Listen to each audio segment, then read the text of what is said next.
شب برات کی اب جو ہے کا دن آنے والا ہے، شب برات۔ اس کے بارے میں اللہ کے نبی صلی اللہ علیہ وسلم کی طرف سے کیا ہمیں حکم ملا ہے، قرآن و حدیث سے ہمیں کیا ملا ہے؟ تو صاف لفظوں میں سمجھیے کہ جتنے بھی شب برات کے تعلق سے، برات کا معنی ہی ہے آزادی، خلاصہ یعنی آزادی، آزاد ہونا، باہر نکلنا، باہر جو قید بند ہوتا ہے اس سے بالکل آزاد ہو جانا۔ تو اللہ تعالیٰ اس دن جو ہے بعض ایسی جگہوں میں روایت میں ہے کہ جہنم سے بھی بندوں کو آزاد کر دیتا ہے، اس لیے اس رات کو کیا کہا گیا ہے؟ برات کی رات کہا گیا ہے۔ شب کے معنی ہی رات ہے اور برات کے معنی خلاصی کے ہیں، آزادی کے ہیں۔ تو آگے آنے والے 25 تاریخ کو غالباً یا 26 کو جو بھی ہے، تو اس کی رات میں اسلامی تاریخ میں نے بتا دیا تھا کہ اگر انگریزی کی تاریخ 25 کے اگلا دن ہوتا ہے تو 25 کے پہلے ہی دن عشاء کے مغرب کے وقت سے ہی شب برات شروع ہو جاتی ہے، مغرب کے وقت سے، اس وقت سے لے کر کے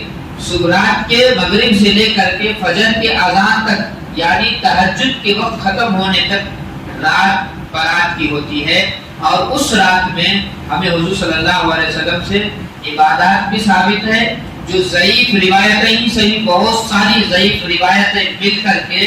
حسن کے درجے کو پہنچ جاتی ہے، اور حسن کی روایت جب آ جائے تو پھر اس کے اوپر جمہور کا یہ قول ہے کہ اس کے اوپر عمل کیا جائے، اور جمہور شب برات کے تعلق سے بھی اس کے قائل ہیں کہ اس رات میں عبادات کی جائے۔ لیکن یاد رکھیں اللہ کے نبی سے اور نہ کسی صحابی سے، نہ ہی قرآن کی کسی آیت سے خاص ایک اعمال ثابت نہیں ہے کہ بھئی یہ اس رات میں یہ تہجد کی نماز جماعت سے پڑھی جائے،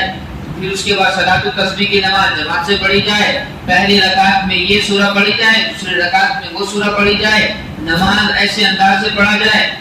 اپنے کپڑے کو جو ہے خوب اچھے طریقے سے اچھے کپڑے پہن کر کے آ جائے، خوشبو لگا کر کے آ جائیں، ایسا کوئی چیز ثابت نہیں ہے، صرف عبادت ثابت ہے کہ اس رات میں اللہ کے نبی صلی اللہ علیہ وسلم سے، صحابہ سے عبادت ہے، منقول ہے، اور دوسرے دن پہلی رات کو عبادت ہے اور اس کے دوسرے دن روزہ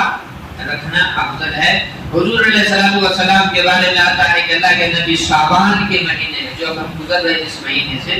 شعبان کے مہینے میں اتنے روزہ رکھتے تھے کہ رمضان المبارک کے بعد پورے سال میں سب سے زیادہ روزہ اللہ کے نبی اسی مہینے میں رکھتے تھے۔ تو ہمیشہ فرماتی ہے کہ مجھے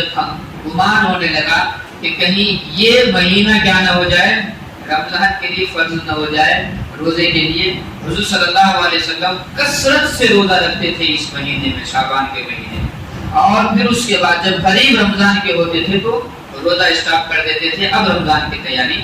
تو اس مہینے میں روزہ بھی ثابت ہے، ایک دن چھوڑ کر کے ایک دن یا 2 دن کنٹینیو کر سکتے ہیں، جیسا بھی مرضی آپ کی، روزہ رکھ سکتے ہیں۔ روزہ رکھنا ثابت ہے، عبادت کرنا ثابت ہے، نئے کپڑے وغیرہ پہننا، دعوت دینا، یہ کبھی بھی کر سکتے ہیں، کبھی بھی، اس کے لیے کوئی دن قائد نہیں ہے سوائے جمعہ کے، اس دن خوشبو لگانا، یا عید کے۔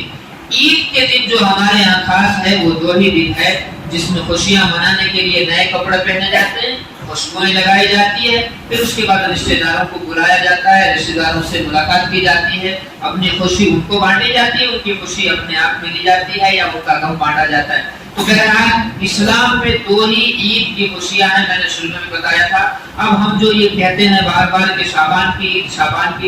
شعبان 15ویں شعبان کو کہا جاتا ہے، اور اس رات میں شب برات کہتے ہیں، اس رات کو، اس رات میں عبادتیں کی جاتی ہے، کھانا وغیرہ کا بھی کوئی یہ اس میں نہیں ہے۔ ہاں لیکن ایک بات یاد رکھیں، عبادت جتنا چاہے، تلاوت جتنا چاہے کر سکتے ہیں، یہی اللہ کو پسند ہے، یہی ہمارے لیے بہتر بھی ہے۔ نئی چیزوں کو جتنا زیادہ، وہ کہتے ہیں کہ جو چیزیں شریعت میں ہے اس پہ عمل کرنے سے ثواب ہوتا ہے، جو چیزیں نہیں ہے،